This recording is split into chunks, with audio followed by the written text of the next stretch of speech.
नमस्कार, मी अमित काळे न्यूज डंकामध्ये आपलं मनापासून स्वागत करतो। मित्रांनो, लोकसभा निवडणुका झाल्या, महाराष्ट्रात विधानसभा निवडणुका झालेल्या आहेत आणि आता न्यायालयाच्या निर्णयानंतर वेध लागलेले आहेत ते स्थानिक स्वराज्य संस्थांच्या निवडणुकांचे।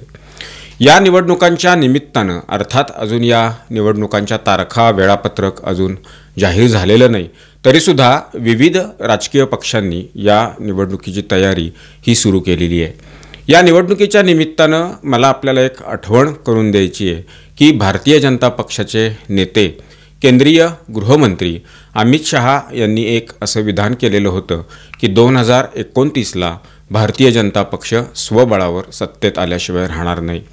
या विधानाच्या अनुषंगानं जर होऊ घातलेल्या स्थानिक स्वराज्य संस्थांच्या निवडणुकांकडे बघायचं झालं तर महाराष्ट्रात भारतीय जनता पक्ष या निवडणुका स्वबळावर लढणार का, हा इथं महत्त्वाचा प्रश्न आहे।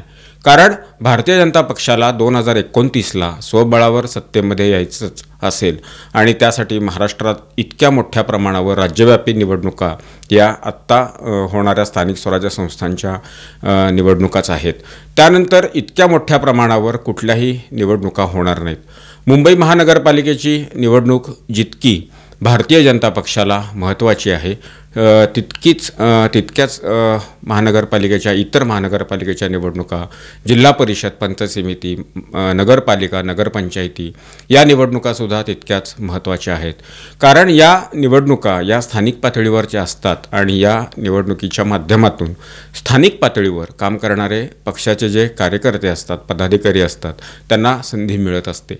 महाराष्ट्रात गेल्या 4 वर्षांमध्ये स्थानिक स्वराज्य संस्थांच्या निवडणुका पार पडलेल्या नाहीत, त्यामुळे 4 वर्षांपासून या निवडणुकांकडे स्थानिक कार्यकर्त्यांच्या नजरा लागून राहिलेल्या आहेत आणि न्यायालयानं जो नुकताच निर्णय दिलेला आहे निवडणुकीच्या संदर्भातला, त्या निर्णयानंतर अनेक इच्छुक आता कामाला सुद्धा लागलेले आहेत। महाराष्ट्रात सध्या महायुतीचं सरकार आहे। भारतीय जनता पक्षाचे आमदार जरी जास्त असले तरी सत्तेत एकनाथ शिंदे यांची शिवसेना आणि अजित पवार यांचा राष्ट्रवादी काँग्रेस पक्ष यांना सुद्धा सत्तेचा वाटा हा मिळालेला आहे। जरी हे 2 पक्ष भारतीय जनता पक्षाबरोबर राज्यात सत्तेत असले तरी स्थानिक पातळीवरच्या निवडणुकांमध्ये हे तिन्ही पक्ष एकत्र निवडणुका लढतील याची शक्यता सुतराम नाही।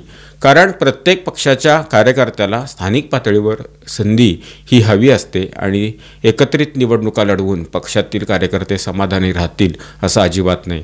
प्रसंगी ते अपक्षसुद्धा निवडणूक लढवू शकतात, कारण या निवडणुका प्रभागाशी निगडीत असल्यामुळं आणि मतदारांची संख्या ही मर्यादित असल्यामुळं त्यांना अपक्ष निवडणूक लढवणं फार कठीण गोष्ट आहे असं नाही। कारण स्थानिक स्वराज्य संस्थांच्या निवडणुका या गटावर स्वतःच्या व्यक्तिमत्वाशी केंद्रित अशा असतात। भारतीय जनता पक्षाला जर 2029ला स्वबळावर सत्तेत यायचं असेल तर ग्रासरूटला एकदम तळागाळामध्ये पक्षाचं कार्य हे किती पोहोचलेलं आहे, पक्षाचे कार्यकर्ते किती सक्षम आहेत, पक्षाचा विचार, पक्षाचं धोरण, सरकारचे निर्णय हे शेवटच्या माणसापर्यंत पोहोचलेले आहेत का नाहीत, हे तपासण्याची एक मोठी संधी स्थानिक स्वराज्य संस्थांच्या निवडणुकीच्या निमित्तानं भारतीय जनता पक्षापुढे आहे। मात्र आता भारतीय जनता पक्षाचं नेतृत्व या निवडणुकीमध्ये स्वबळाचा नारा देते का हे बघणं महत्त्वाचं आहे। का पुन्हा युतीचं आणि आघाडीचं राजकारण या निवडणुकीत होतं का हे सुद्धा तितकंच महत्त्वाचं आहे। कारण लक्षात घ्या, सध्या 2025 साल सुरू आहे आणि 2029ला लोकसभेच्या निवडणुका होणार आहेत। कदाचित वन नेशन वन इलेक्शन अशा पद्धतीनं निवडणुका पार पडल्या तर लोकसभा आणि विधानसभा निवडणुका एकत्र सुद्धा होऊ शकतात। मात्र तत्पूर्वी राज्यव्यापी निवडणुका या मधल्या काळात होण्याची शक्यता नाही आहे। कारण 4 वर्ष जवळजवळ स्थानिक स्वराज्य संस्थांच्या निवडणुका झालेल्या नाहीत आणि आता त्या होणार आहेत। त्यामुळे पुन्हा स्थानिक स्वराज्य संस्थांच्या निवडणुका या लोकसभा निवडणुकीनंतरच होतील, त्याआधी होण्याची शक्यता नाही। मागे जेव्हा मुख्यमंत्री देवेंद्र फडणवीस यांच्या नेतृत्वात स्थानिक स्वराज्य संस्थांच्या निवडणुका झालेल्या होत्या त्यामध्ये भाजप क्रमांक 1चा पक्ष बनलेला होता। आता बरंच पाणी पुलाखालून वाहून गेलेलं आहे। त्यानंतर लोकसभा निवडणुका झाल्या, महाराष्ट्रात विधानसभा निवडणुका झालेल्या आहेत। विधानसभा निवडणुकीत राज्यात पुन्हा भाजप क्रमांक 1चा पक्ष बनलेला आहे। मात्र स्थानिक पातळीवर ज्या संस्था आहेत त्या संस्थेवर आपला झेंडा फडकवण्याची एक संधी ही भारतीय जनता पक्षाला आलेली आहे। सर्वात मोठी बिग बजेटची महानगरपालिका ही मुंबई महानगरपालिका आहे. मुंबई महानगरपालिकेच्या मागच्या निवडणुकीचा जर निकाल आपण बघितला तर भारतीय जनता पक्ष आणि शिवसेना यांच्या निवडून आलेल्या नगरसेवकांमधलं अंतर हे फार नव्हतं. त्यावेळेला भाजप यांनी ठरवलेलं असतं तर भाजपचा महापौर हा मुंबई महानगरपालिकेत बसला असता. मात्र त्यावेळेला उद्धव ठाकरे आणि भाजप यांची युती होती आणि उद्धव ठाकरे यांचा महापौर बनला. त्यावेळी भाजपनं फार आक्रमक भूमिका घेऊन कुठल्याही परिस्थितीमध्ये महापौर बसवायचा, सत्ता घ्यायचीच असा निर्णय केला नाही. त्यामुळे येणारी मुंबई महानगरपालिकेची निवडणूक भाजप जिंकेल किंवा त्या दृष्टिकोनातून त्यांची तयारी ही सुरू झालेली आहे. एक काळ असा होता देशात ज्यावेळेला काँग्रेसचं सरकार होतं त्यावेळेला आपण बघितलं असेल, आठवत असेल तर अगदी ग्रामपंचायतीपासून लोकसभेपर्यंत सर्वत्र काँग्रेस होती. काँग्रेसशिवाय दुसरा कुठला पर्याय नव्हता, कुठल्या पक्षाची सत्ता ही त्यावेळी नव्हती.